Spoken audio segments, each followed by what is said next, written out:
It's a $30 value book, and I'm going to give it away to the first person who has the correct answer and takes action, telling me what this is good for a real estate investor. Take action, that means give me the right answer and come take the book. Action, action, action. Sticking your hand out is not action. You know the answer. I heard a female voice in there. Breath to meet people. Okay, have a good breath to meet people. That's Andy's thinking. Remember, he's an out-of-the-box thinker, guys. Cleaning the toilets at a rehab. Close. Cleaning drains at a rehab. Cleaning drains? You're still not taking action. Why are you not taking action? Action, action, action. Now you're close. That's okay, you get it. You're close enough. Who would come and take it? Don't get the off the mouth while she gave the book. How many people have walked into an open house where a real estate agent or a seller has been concerned about their house being stinky? Yeah. And you walk in and it's airwick. Boom! When you smell that, you know that there's something stinky in that house they're trying to hide, right? Mm-hmm. Well, if you walk into my open house, where my daughter will be Saturday morning trying to sell our little one-bedroom, one-bath house, you will find that every drain in that house has a bottle of this 99-cent mouthwash from the dollar store. I don't know why anybody would put this in their mouth, but frankly. Anyway, nice, understated, clean smell, not overpowering, and it actually smells like it belongs in a bathroom and in a kitchen. We also bake cookies. We'll get to that in the presentation. Okay, clicker's here. I bet I go backwards a few times, but that's okay. Let's see what happens. Okay. No, not that. I'm not on the button. I'm upside down. That would be nice. Okay, let's talk wholesaling. How many people are going to be a wholesaler because you have no money? Oh, come on, raise it. None? Only this side. All the wholesalers are on one side of the room. Cool. All right. That's okay. I am a little tough on wholesale. Let's run through a typical wholesale deal, right? Step one, we find a house. Come on, machine, there it goes. Okay, and press it hard. Oh, come on, where's the chuckles? Nice little flip house there. All right, formulas are really important. I like formulas. Oh, that was a question. How many people here have their 10DII on their phone? If you have it, pull it out. You get to check my math. Who knows what a 10DII is? Financial calculator. You should have one on your phone. It's $6 from K2 Development. It's the best $6 you'll ever spend in your life. All my loan documents come from where? My cell phone. Okay. Who here is familiar with this formula for a wholesale? ARV is? Good. Times 65% minus rehab minus your wholesale fee equals the maximum price you can pay. Anybody who's not familiar with that formula? Anybody disagree with the formula? Good. So we take our typical 3-bedroom, 2-bath, 1980 Merino Valley rental house, $200,000 ARV, times 65. Now, Mr. and Mrs. Smith bought this house in 1984. They moved into it. They raised the kids in it. They still love that green shag carpet. It's wonderful to them. They haven't done anything with this house but raise the kids, and now that they've outgrown the house they're downsized, they don't need it. It means $75,000 to get it up to that $200,000 price. Does that sound reasonable? Make your nose go up and down. And we're going to make $5,000 for finding this needle in a haystack. Yeah, got it? $50,000 is our maximum price. How many people are going to sell you a $200,000 house for $50,000? Not many. I have a better question though, okay? If you find that needle in a haystack, are you going to give it away for $55,000? Would you be better off coming to here where we network and say, I need some help? You could, if you ask Christina, she'll even let you talk to the whole group at the beginning. You'll say, I got this house under contract for $50,000. and I'm $50,000 short of closing, and I'm supposed to close in 14 days. Can I tell everybody about it? And if you're standing up here at the front of the room and say, I've got this 3-bedroom rental house in Moreno Valley with a $200,000 ARV, and I'm a little short, I need $50,000. I want 40% of the profit, and I want to look over your shoulder. How many buyers do I have? How many helpers? That it? Come on, people, be honest. Somebody else has got money in this room. Raise their hands are professionals in the field, guys. I happen to know who they are. If the professionals in the field have raised their hands, maybe there's something here. If somebody comes to this meeting and says, you can have a $200,000 ARV house for $50,000, you get 60%, I get 40%, and I want to watch you flip the house, you'd be foolish if you have the money to put that house into shape and make it, to not take it. I have personally done this. I was in front of our meeting in Palm Springs, and numbers were a little smaller in 2010. And I'd negotiated a beautiful rental house for $6,000 down and $300 a month for 10 years, principal only. That's all in, all done, and it was ready to rent for $625. The only problem, I was about $7,000 short of closing escrow. So I stood up in the front room and said, I'm going to give away half of this house for $9,000. I had 3 people come up and talk to me.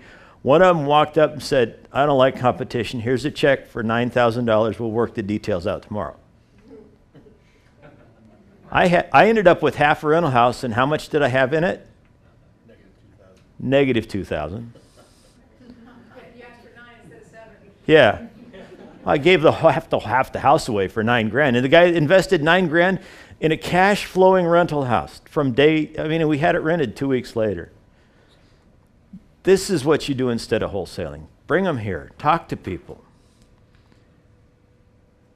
Come on, move. Oh, bounce. No. There's no little red light. Let's see. Oh, there's light there. We'll back up. It doesn't want to. I had the same problem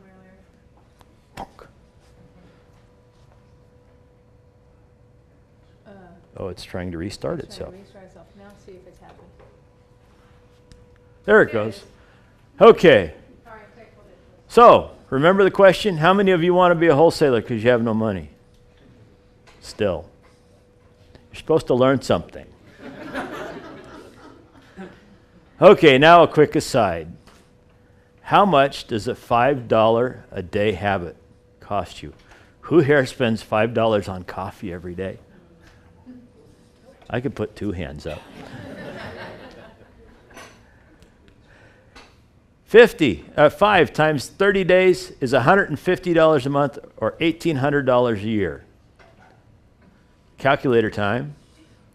If I put $1,800 a year, that's not maxing out my Roth by any means, and I invest in something really boring, tax lien certificates. They're absolutely out of your control. They're boring. They're not exciting. They make 15% average. If you're buying in Arizona, it's 18%. Then if you have some downtime, you can average 15%. How much does that add up to in 30 years? Calculator people, did you get $157,573? That's some pretty expensive coffee, isn't it? That's if you just did it for 1 month. What if you gave up that $5 a month habit for 30 years? How about $1 million worth of coffee you drink?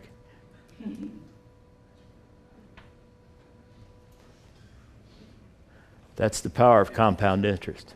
That's at 15%. Boring. Did you get different numbers? I did.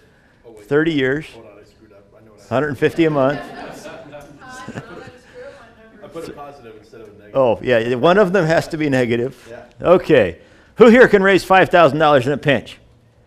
Oh, come on. Couch cushions. Mom and dad. Everybody should have their hand up. Come on. Everybody can raise $5,000 if you need to. If you blow the transmission in the car, can you find $5,000? The answer is yes. Who here has ever heard of Lonnie Scruggs?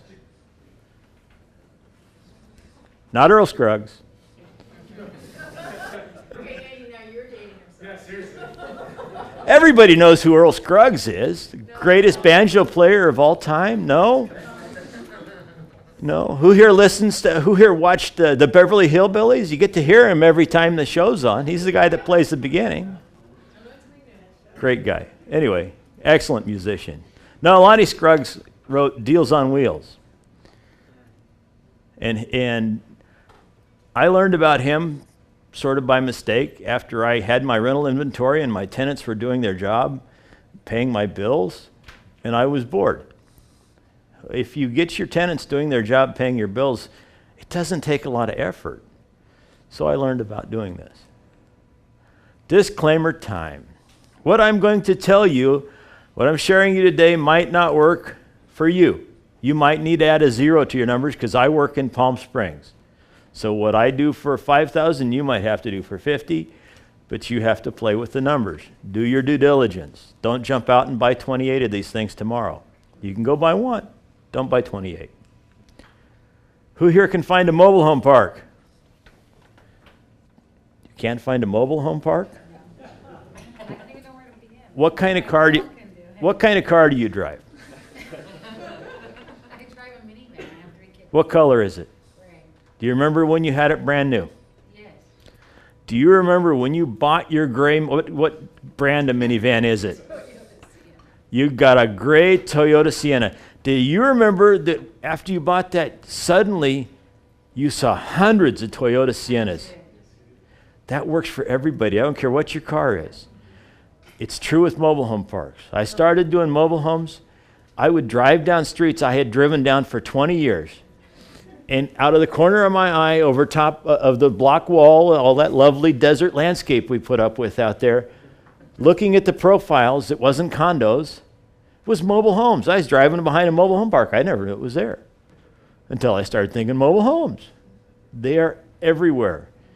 Watch. You pay attention tomorrow, you'll see one. What type of people live in mobile home parks? Retired. Oh, right off the bat, I get old. I like that. Good, that's the right answer. What happens to old people more than anybody else?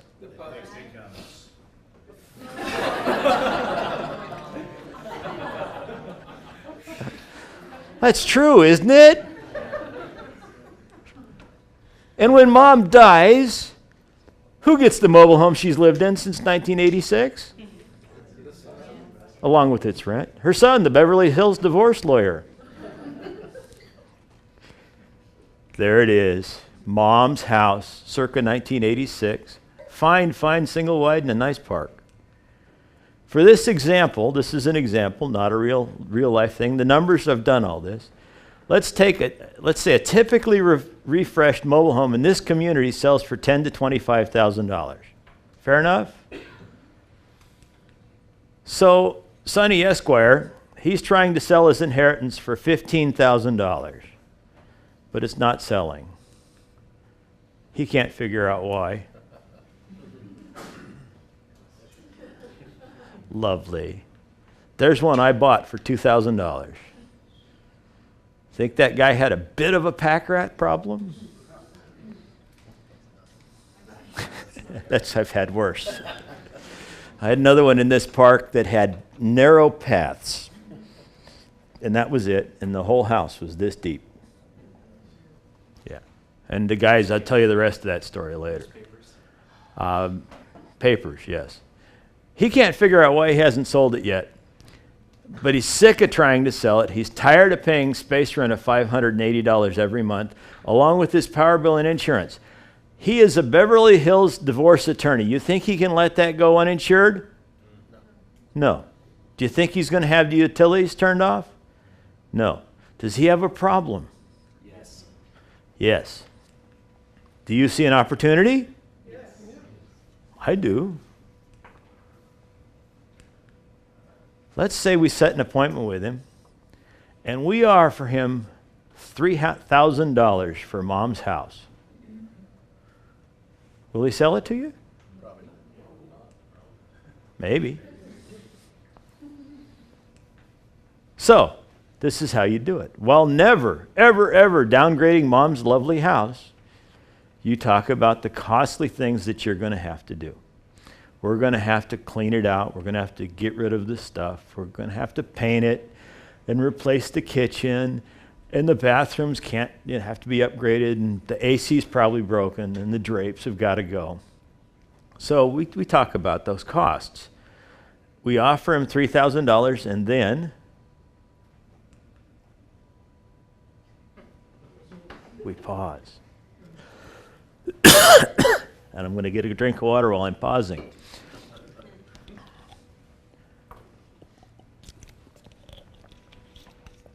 The hardest part for me is the pause. I think I have a slide that says that. There it is. After I breathe, we paused for about 11 seconds. We had no more space rent payments, no clean out. I'll dispose of everything. You've taken out the important stuff, the family pictures that matter. He's already removed them. The French Renaissance furniture that was just totally in vogue in 1970 is still there. Hardest part of this for me is the pause. Jimmy Napier teaches us that you ask a question, listen to the answer, and wait 11 seconds and don't say anything for 11 seconds. Sometime take your watch out, set the stop clock, and listen to how long 11 seconds of silence is in our society. We are so used to having the radio blaring, bluegrass playing on our computer while we're working. And I can't do it. I have to work. I really have to work at it. Okay, in this example, we're going to assume he says yes. So he accepts our offer. We own the trailer now. Step 2, we're going to have an estate sale. Sonny's mom has friends in the park. You do an estate sale. You put a big sign up, signs out at the front. They loved her French Revival furniture, and they will give you some money to remove it for you. That's kind of a neat bonus, because otherwise you have to pay somebody to take it out. Step 3, everything goes. We take this, in this picture, the kitchen got gutted. We don't always gut the kitchens. It just depends. If the kitchen functions, there's no reason to take it out. Step 4, paint every wall white. What happens when you paint things white? Gets bigger. Everything appears larger. You've added extra space, which equals extra money. Is that a question? Money. Oh, money. Okay, cool. Step 5, wall-to-wall wood laminate flooring. I love wood laminate flooring. That stuff looks so fresh and clean, looks so nice, and it's so affordable. It's just 39 cents. There's always something on sale at Lumber Liquidators for 39 cents a square foot. 20 cents for padding, and any moron that can read the back of the box can install the stuff, even me. We're going to fix the kitchen cabinets. We're going to install new Formica countertop if necessary, stainless steel sink, and we're dealing with old people a lot of the time, and big single handle faucets are a plus because little arthritic fingers don't like turning those knobs.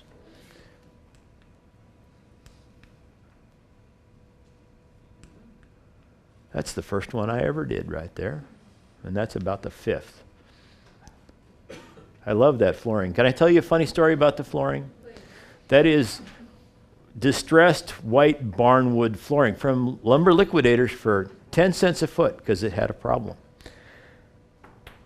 I'm getting this thing the final cleanup, and there's this boot stain on the floor. And I say, oh my darn guys, they tracked mud in here and they left a big glob of mud on the floor. So I get down on my hands and knees, I've got my rag, I'm down there scrubbing, and it's not doing anything. And I'm going, this is weird, and I noticed that 3 boards over is exactly the same boot print. It's printed in the freaking floor.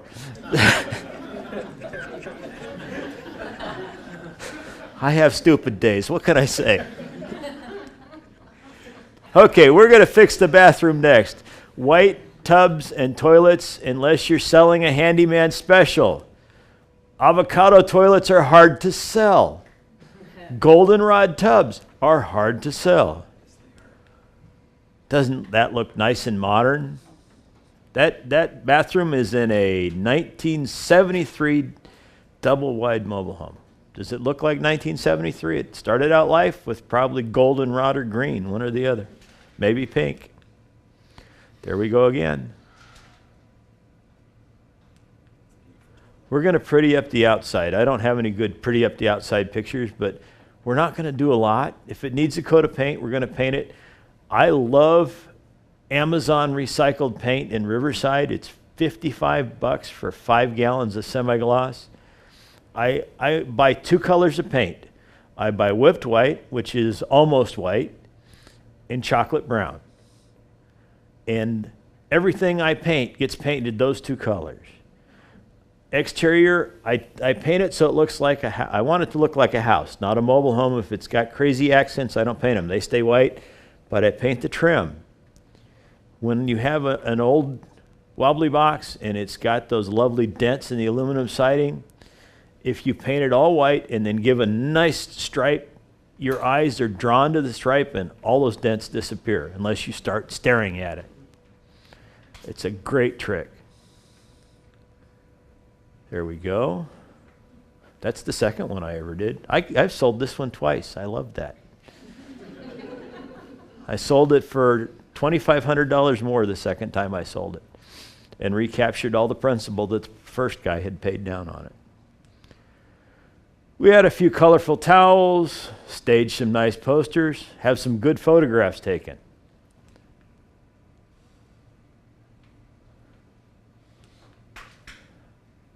I create open house flyers and I go door to door Wednesday and Thursday before my first open house in the community, and I knock on doors and I invite people to come check out the open house.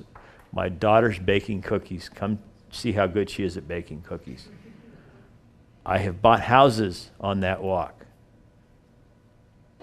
If you're trying to sell your house and you finally get to meet that guy everybody's talked about who's fixed up that wreck he bought from the park, you might say, hey, you know, I really need to sell this place. Or you might say, you know, the lady next door died 3 months ago and her son's been letting me show it to people. Would you like to take a look? And you're doing advertising. We do, on our flyers, there's a $100 pick your neighbor program. If you bring me somebody and they buy one of my units, you get a $100 bill from me for a thank you. So a lot of times when I'm out chatting, I'll say, do you play bridge? Oh, yeah, sometimes. Well, why don't you move your bridge partner in so you can work on signals? You can always tell the bridge players because they get the joke. Everybody else is going, what's a signal? And the ones that say, I don't play bridge, I say, well, but what about canasta? I have no idea what canasta is, but it sounds funny, so it works. Okay, let's talk some numbers again. Total investment at this point is $3,000 purchase, $2,000 rehab, and $580 in space rent. We're into it a whole $5,580. Any questions? There we go. We bake chocolate chip cookies in the clean, fresh kitchen, and we mix up a little Crystal Light. I need to take that off that slide. I just kept throwing away Crystal Light. Nobody ever drank this stuff, so we've stopped. And there's the hint about the mouthwash again. Mint, peppermint, not the one that smells like Levoris. No. Good smells sell. Right? Okay, more math. We're going to determine the best selling price for our spruced up manufactured house. That needs to get changed because I'm selling it now. It's no longer a mobile home. Now it's a manufactured home. What's the difference? Well, I'm buying mobile homes. I sell manufactured. Who here remembers Sanford and Sons? Remember what the sign said on the front? We buy junk, we sell antiques.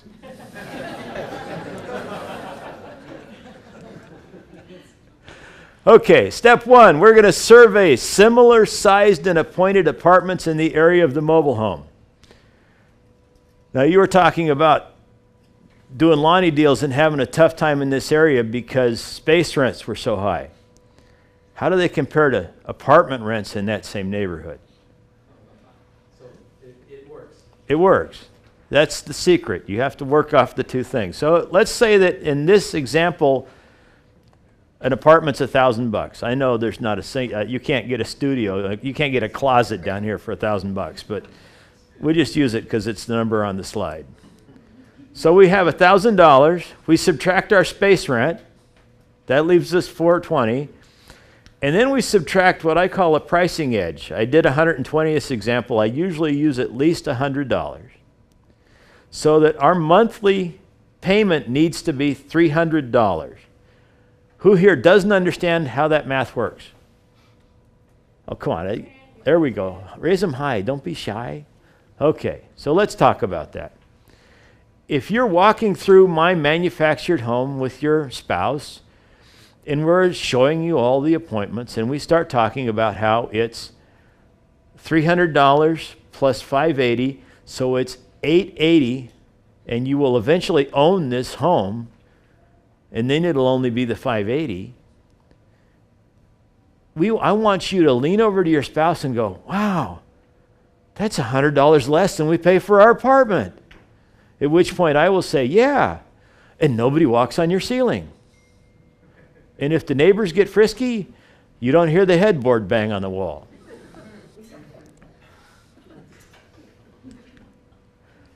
Okay, so what's the selling price? We're going to determine the maximum sale price. Everybody take out your 10 BIIs. N is 120. That's 10 years. That's the longest I want to hold paper on a mobile home. Worst case scenario. I is 9. I'll explain why later. Payment, we just figured out. It's $300. We want fully amortized because balloons are for circuses, clowns, good. Carnivals, they're not for loans. Balloons stink. So, what is our maximum selling price? $23,682. You correct. That's okay.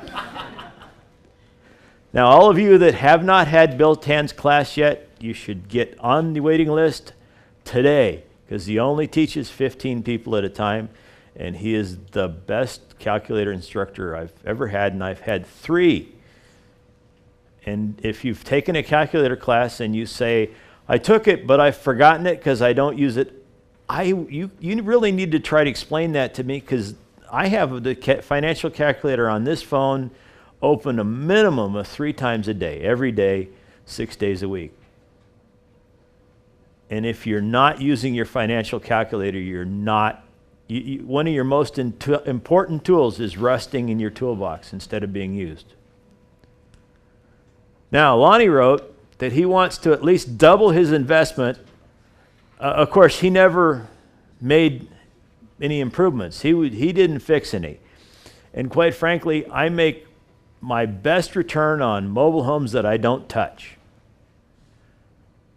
However, I have the most fun on the ones that are just total disgusting messes when I get them, and I get them cheap, and my guys fix them up, and they're really nice when I'm done. That's fun. It's not as profitable as just buying and selling, but it's fun. Yeah, I'm giving somebody a nice house. Either way, you're giving them a great opportunity because we finance for people. So, if we take our, how'd I get there? Let's back up. Did I miss a slide? Oh, I remember. I got so far from the example. Our average selling price in this park is $10,000 to $25,000, right? And we're into this one 6, so we're choosing $18,000 for our sale price instead of 23, because we want to be affordable. Yes. I don't know what the letters mean on Okay. N is the number of payments that you're using in your calculator. I is the interest rate.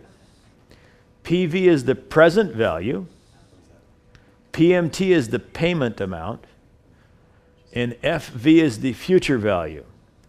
If you know any of those 4 terms, you can solve for the fifth. That's the simplest thing that you use your HP 10BII for, is to figure out the fifth. So if we plug those in, we figure that if we sell it for $18,000, that's going to take that'll be 80 payments or 6.5 years. How's that compared to our 10-year maximum? Pretty good, right? Now, what's our yield? We're totally into this 5580, right? I want to slow you down for a minute, Andy. Yes. So do you guys understand that he changed his sell price from 23 to 18? And then he backed into, he didn't change his payment amount, he's still at $300, but he backed into less years. So instead of the note being for 10 years, now the note for 6.67 years. They still kept the $300 payment because that's the payment that he knows somebody's going to be willing to pay because it costs less than the apartment down the street. Okay? You see that? Anybody have any questions on that, or is that good? Okay, go ahead. Thank you. I love questions. See, I have somebody like you that interrupts me. It's great. I love when I'm teaching, anytime Bill's in the room, but when I'm teaching, it's great because he's always interrupting. Okay, here's another option. If we do it the maximum, that's at 10 years, at 20, let's go back a minute. In this example, who here, we're going to calculate the yield. Our $5,500 investment here got us 80 payments of $300 a month. Does everybody kind of see that? So the question that I wanted to solve here is, what's our yield on this investment? If I invested $5,580 and got back 80 payments of $300, my yield on that investment is 63.47%. Who didn't understand that? Really?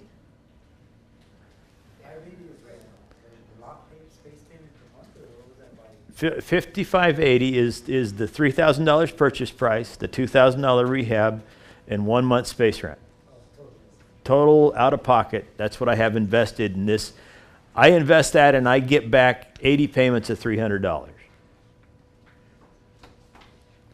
Now, if we did it at the maximum, 10 years, same payment, same interest rate, but a present value of $23,683. Now, that's going to be a little harder to sell maybe because there's other houses in the park that run from 10 to 25.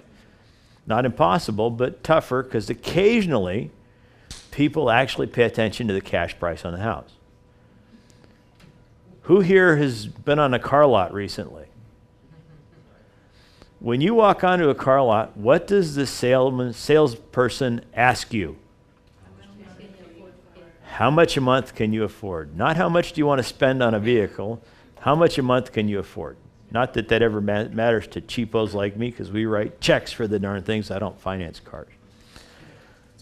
So if we max out, we sell it at our maximum price, our yield is 64.39%. If we sold it for less, our yield was 63.47%. Big difference, isn't it? No. Is this going to be harder to sell or this? No, the first one. This, right. This is going to be easier. The 18,000 is going to be easier. So, why did I yes? With any of those examples where you're taking a down payment? Yes. How much is the down payment? Always something more than 10%. I cooperate with brokers. If you are a licensed person and you bring me a buyer, I'll give you a 5% commission. I won't list it with you. I won't put your sign out front, but you bring me a buyer, I will pay you 5% of the sale. You know, that's all you have to do. But the buyer, you're asking for at least 10%. Right. Yeah, I like a down payment. I need enough to clean the place up when I get it back next time.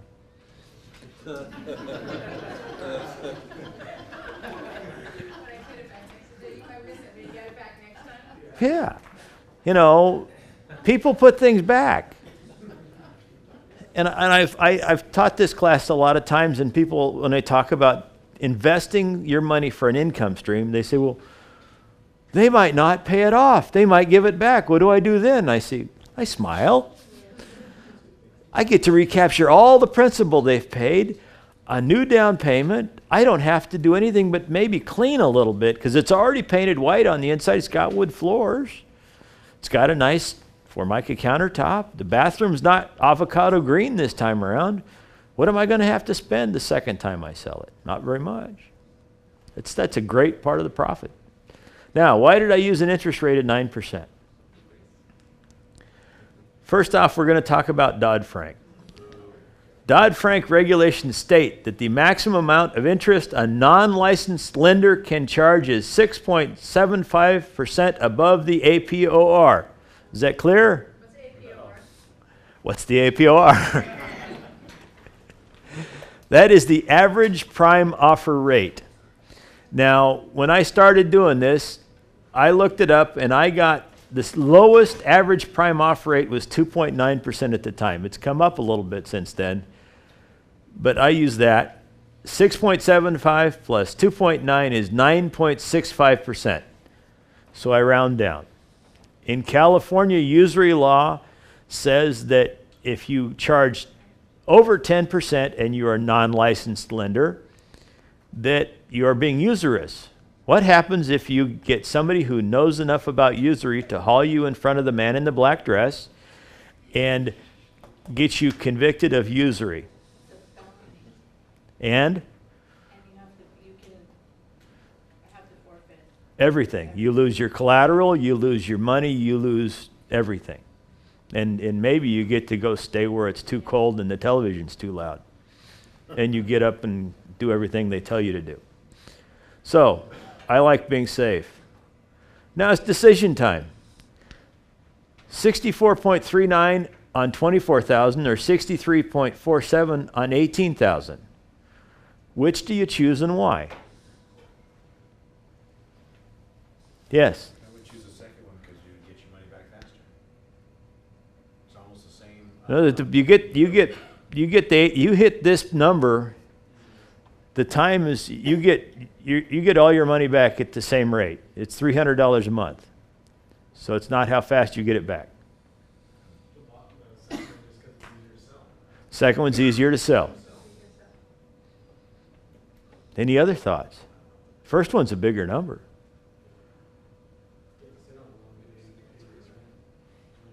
You might get to sell it more times if you sell it for the bigger number.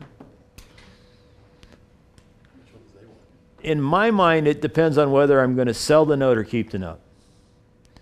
If I'm just going to sell the note right away, I might go for the bigger number because I get better cash when I discount that note to sell it. If I'm going to be the person servicing the note, I might like it paid off quicker. But there's no right or wrong answer. It's really just a question of what makes sense to you as the person that gets to make that choice. Now, how else does Dodd-Frank affect this sale? Dodd-Frank says that when you lend money to a homeowner occupant and secure it with his home, you must comply with the Dodd-Frank rules unless, number one, as an individual, you only sell one house a year. Number two, as an entity, you only sell 3 houses a year and you qualify the borrower is adequately able to make the payments. Now, neither one of those work for me, so what else can we do?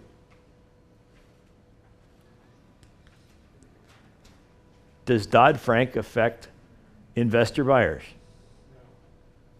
No. There's before, there's after. Notice white paint, brown trim. Interior, dark, dank. It's amazing what a little white paint and wood flooring does, isn't it? Same house. Before, after. Yes? You did the laminate throughout? Oh yeah, everything gets laminate. What do you do in the bathrooms? Laminate. What's that? My husband will buy one for me. Yeah. He knows hardwood floors and everything, including the bathroom. I love hardwood floors. The problem is that a manufactured home is not a slab home. And when you put tile on something that's not a slab, there is a proper way to do it. But nobody does it that way other than I bought a house from a park for $8,000 and turned around and sold it for $35,000, and all I did was level it because it had a properly installed tile floor. A properly installed tile floor is a layer of thin set, a layer of expanded metal and thin set, another layer of thin set, and you put the tile down. It added about probably 10,000 pounds to this trailer, and they didn't add any piers and they didn't increase the pad size. So the corner that was by the golf course was 2.5 inches low. If you put a golf ball in that house, it didn't slowly roll like when you're trying to get a discount buying a house. It ran. It was in the corner. So, and you could feel it. You walk in the house and it was just going. So that's what happens when you put a proper tile floor in a manufactured home. They sink. And nobody does it. They stick a little hardy barker down and then they're surprised when all the grout breaks. So I don't bother. Plus it costs more money than laminate. Tremview Mobile Home Park is an old development in Cathedral City. It has a smattering of old small block houses left over from Patton being in the desert. I own one of those. It's for sale right now. $3,000 down, $450 a month. I walked into the office and asked if there were any trailers for sale. The desk clerk went back, pulled a bunch of files. They didn't have a list. She hand wrote a list of addresses for me. The cheapest two were $5,000 each. The next was $7,000. Affordable, isn't it? I asked about private sales. She said, well, I don't know, drive through the park and see what's there. So I did. I walked the entire park. I am a big neighborhood walker because I'm a student of Pete Fortunato, and I love his question, why you want to sell a nice house like this? I spoke with a few tenants. Interesting thing in this community, it is very Mayberry, and when you stroll through a community taking notes on houses, you don't belong there. You're not walking your dog. You're not the normal cast of characters, and people come out and go, what are you doing? That's great. That's Mrs. Kravitz 9 times out of 10. Who remembers Mrs. Kravitz? I love Mrs. Kravitz. She knows everything. Okay, the cheapest for sale by owner was $9,000. They went up to $50,000 in this community. Pretty good range. So I offered them $3,000 a piece for the 2 cheapest ones, and I asked for 2 months space rent. And guess what? They countered $6,500 for the 2. A whole extra $250 a piece. And they gave me 3 months instead, which was even nicer. I sold the first one that I bought for $12,500 after I invested a total of $6,000, purchase and rehab. I borrowed $11,000 from an investor and sold subject to. I spent a total of $6,000 on my first polished up home.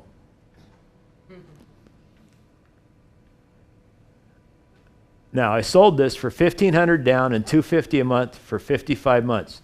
What's my selling price?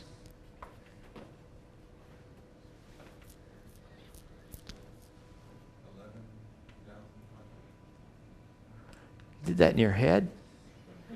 12,733. The first time. The second time I sold it for $14,500.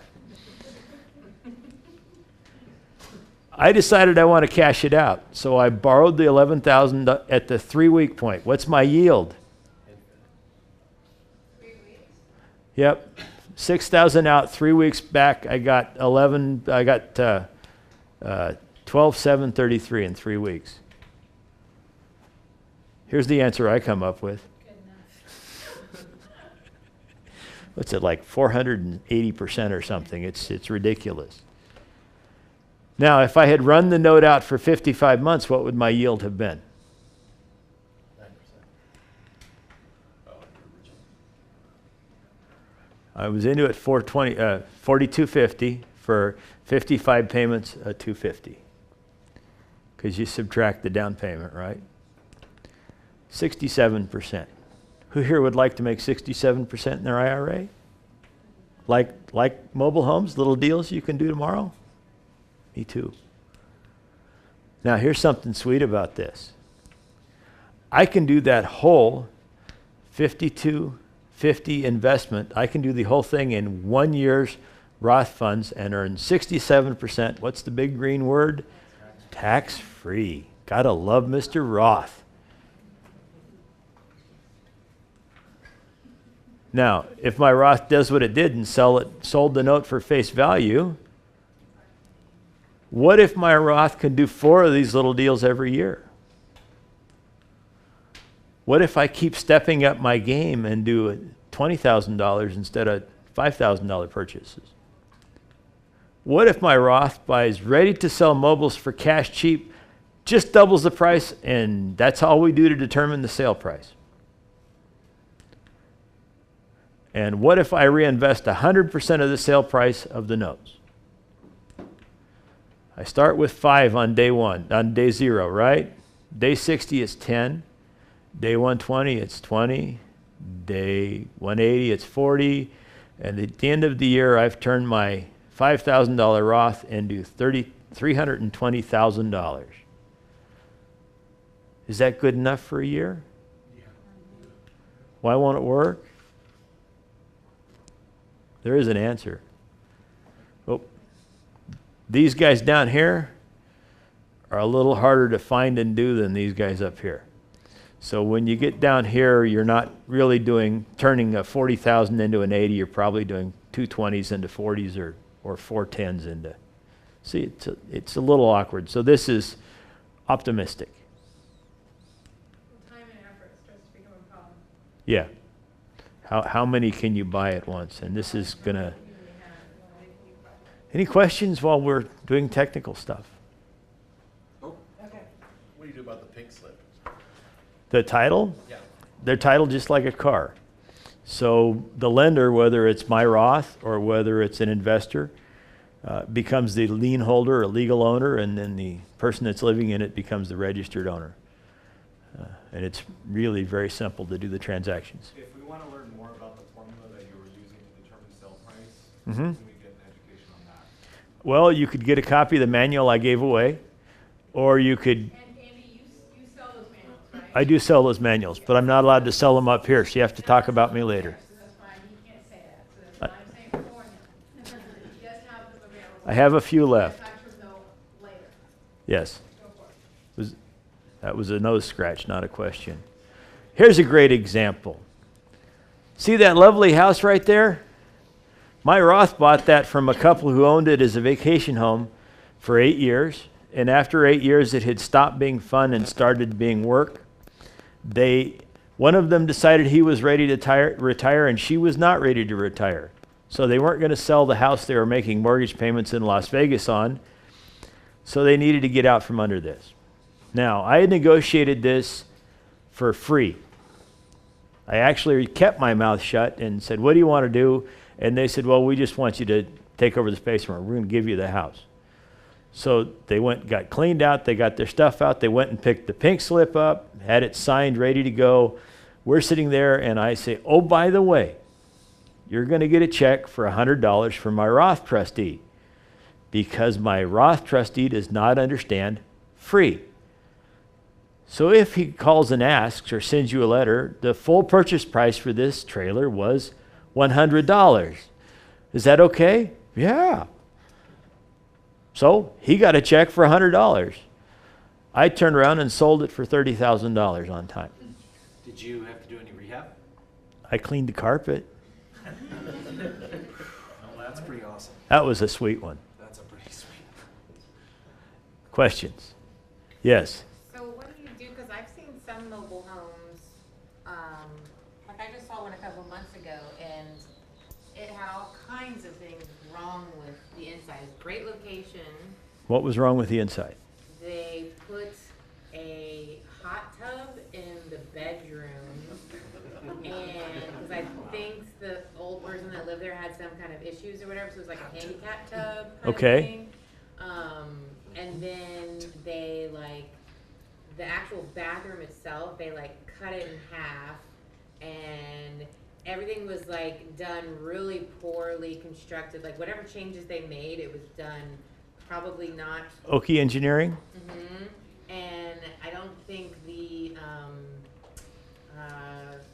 AC tank or whatever, so something was in the back. It wasn't even like connected, or it was missing or something. I can't remember what was wrong with it, but it was like, it looked like there needed to be so much done to it.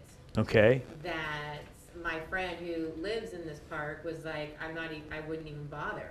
He's like, you need to get this for free in order to get a So why wouldn't you permit." get it for free? Or $500 or $1,000? Yeah, well, the owners, they still wanted something crazy like 20,000. That ain't gonna happen. I have one, they're hunting for the pink slip right now. They wanted 9. I went and looked at it. They had done it had a pop out, a California room, and they wanted it to be 5 feet longer than it was. So they added 5 feet to the California room and removed 5 feet of wall from the outside of the structural wall of this house and did nothing about it other than remove the wall. And he says, it's got a little bit of a leak, and where the roof fell down 18 inches, there's a bucket on the floor because every time it's dewy outside, it runs right straight through. So I said, look, I mean, the rest of the house is pretty nice, but I'm going to have to tear the whole living room apart to fix it. And I said, look, I know you want 9 because of all the work I'm going to have to do. The most I can pay is 2. Oh, you, rah, rah, rah, rah. Well, what a bum I was. I got an earful from that guy. And I said, look, I understand. I want you to be able to sleep. I say, I always ask people, I say, what can you, the minimum you can take and sleep at night? And if it's not a good number, then we won't do business. And I said, I'm sorry. If you change your mind, if you can't find anybody as stupid as me to buy this broken house, call me. And he called me and he decided he'd take $2,500. So, and it'll be an $18,000 house when I'm done with it. Yeah. Is it that inexpensive to rehab mobile homes? Sure. Because lots of them that I've been in, they need new subfloor, the roofing is bad usually. Okay. Let's You've talk. got skirting missing. All right. Let's talk about those things. We'll do them one at a time. If you have a small hole in the floor, one spot, where something happened and there's, the bathroom, the toilet fell down through the floor, one spot. You take your circular saw, you cut out the bad spot, you get underneath there with 2x4s and long 3-inch drill screws and you screw blocking in underneath it. You take a piece of 3/4 inch or 5/8 plywood, depending on what you've got, and you screw it down and you're done. You put your wood laminate floor on top of it. If the whole house got flooded and the subfloor is rotten from one end to the other, you go to Home Depot, you buy enough of they sell 2 sizes of OSB. One's a little cheaper size and one's a little more expensive, but they're both cheap. If you do the whole thing, I just buy the cheapest OSB and just do the entire trailer from one end to the other. You know what that costs in labor? A man day, $100. And then materials depends on the unit. And since you're doing the whole thing, it minimizes the labor. That actually can take, if you have 6 holes in the floor, it's probably worth doing the whole thing. If you have 1 hole in the floor, you fix the 1. But subfloors are easy. Skirting's no big deal. If you really have to reskirt the whole house, you can. Otherwise, if you start doing these routinely, you'll develop a collection of stuff. And you might have to do maybe a front or a back with something that's close, or maybe put a planter in front of it. I mean, you just have to be a little creative and don't spend any money, and then use the stuff you take off on that one section to do the rest of it. And usually steps and ramps and railings are bad. Yeah, it's easy to fix. Yeah, I don't know about the Lowe's around here, but the Lowe's by me, the treated lumber gets really curvy, and they'll take these 20-foot long 2x12s and they'll bundle them all up, and you can buy the whole bundle for $20 or $40 or $50, and it's like $500 worth of boards. And if you're going to cut it into 3-foot steps to go up, it's pretty easy to find a straight 3 feet in a 12-foot long board. So that's what I do for steps. I buy the curvy, awful, long 2x12s, 2x8s, 2x10s. I just built one last week, all treated 2x6 from Lowe's. And it was fun stuff. But when you only need 3 feet straight, that's easy. Yes? I know bathrooms can get expensive. If you're gutting a bathroom and you gotta put all that stuff in, maybe tub, toilet. Tub's $250, the surround's $250, toilet's $50 at Habitat for Humanity. Reuse the valves. I mean, I'm serious. The floor, you do laminate again? Oh, yeah. Yeah. So you just do that, is that what you call it, surround? Yeah. Or instead of like tile or? Right. And the biggest challenge with a manufactured home is the tubs tend to be 55s instead of 60 inches. And you have two choices. If you can steal 5 inches from the closet that's at the end, usually the water heater closet is in the corner of the bathroom at the end of the tub. If you can steal 5 inches there, that's what we do. You know, if there's enough space. I feel sorry for the guy who has to take the dead water heater out when the time comes, because it's going to be a lot tougher. But we'll steal 5 inches there. And then there's an issue with, usually we end up covering up a window because I won't cut a hole in the surround. So the window gets covered up. So I have to put a fart fan into that blows into the water heater closet. It doesn't go out, I just vents right into the water heater closet. Of course, I live in the desert, so I don't have to worry about moisture building up. If I was someplace moisture closer to the beach, I'd probably duct it out. But you can still run it right through that same closet. And nobody minds having a fart fan sideways instead of up. And you don't have to make a puncture in the roof that way. Yes? What is the average turnover time from beginning to end on a decent? Boy, it depends on your crew and how boneheaded they are and how much work you take on. I mean, I've had some I didn't touch. And I bought it, and then 3 weeks later it was gone. Just because, and those are the ones I make my most profit on. If I don't touch them, that's where I make the money. It's not fun, but it's profitable. The worst one I ever had, I had on the market for a year. It was an expensive park. It was $1,000 space rent, and I deluded myself about the value of apartments in that area. I was wrong. So it took a year to get rid of that one. That's the worst I've ever had. And I've had everything in between. And quite often I will have a unit sold before it's finished. The last one I did was sold a week before it was done. He came to look at something else. He came to look at the house and decided it was too much. He wanted something a little less. And I said, well, we got one here where it's smaller. It's a trailer instead of a house. We're not quite done. You're welcome to take a look. And he looked and bought it. It wasn't done. So if you do, think about this. If you have a product that someone can own, make a mortgage payment and be an owner for $100 less than the price of an apartment, how tough is it to sell that product? Is that a question or just a scratch? Yes? How do we get a copy of the presentation? You join here. That's the best way. There's in the Millionaire Makers is the expanded version from me doing this for 4 hours. That's me. There's my email. Books by Lonnie Scruggs. He does a few of them. The one I like best is Deals on Wheels. Cashflowdepot.com is the place that publishes all of his books now. I don't encourage people to join her group and sign up for a bunch of expenses. I do encourage people to go there and buy books. And Invest in Debt by Jimmy Napier is the book with the world's worst cover. It looks like Cat in the Hat, but it's a really good book on the power of notes. Any other questions? We got some good questions at the end. What was the book called? Deals on Wheels. Which one? Oh, The one, pretty much your presentation. what's that? Pretty much your presentation. Oh, well, the one I have here is, or this is, Lonnie wrote the book. Lonnie's the guy that I knocked off. I mean, copy that is. He died before I found out about it. Oh, come on.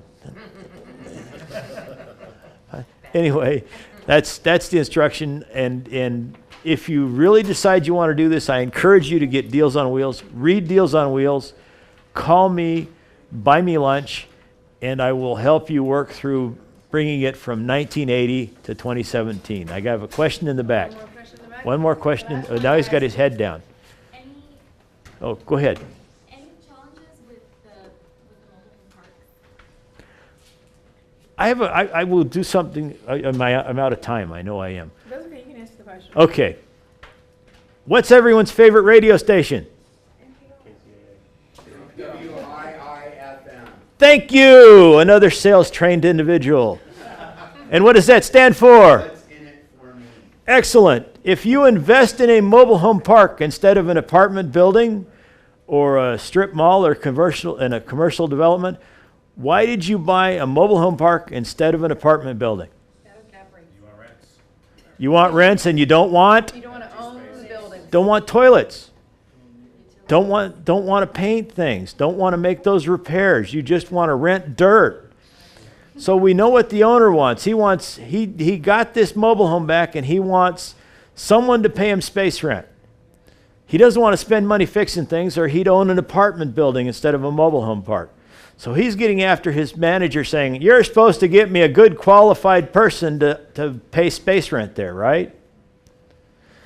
And the poor person that's managing the park is saying, it's a dump. I'm trying to sell it as a handyman special. I can't get anybody qualified that wants to buy this junk. So you see where they're at. So when Andy walks in and says, I'll buy your worst 2 trailers off of you.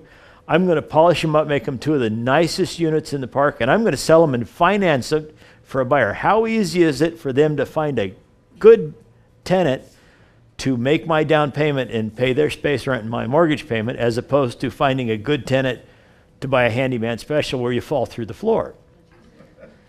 So because we are the ultimate great asset to the park manager, unless they have an anal cranial infarction, we're their buddy. What was that? Did you actually say that? All right, thank you, Andy. Thank you. Did I tell you guys I brought somebody who's got a niche market? How many of you have heard of this niche market before? Okay, so, oh, cool, okay. So Excellent. This wasn't as new information as I thought it was, or Yeah. as unusual information. And nobody ran out the door when we said wobbly And boxes. so you're not doing any courses on this, but what you do have is your notebook. I have, yeah, these are left over from the course, and I'll be teaching it again as soon as somebody gets my DVDs done for the last one. Okay. Somebody in the room who will name us, that guy right there. His partner, actually. So, Thank yes. you, Andy. We so And appreciate it. and I mentor. If you really are interested in doing this, it costs you a trip to the desert, and it costs you a meal at Red Robin, And a cup of coffee. and lots of coffee. With the meal.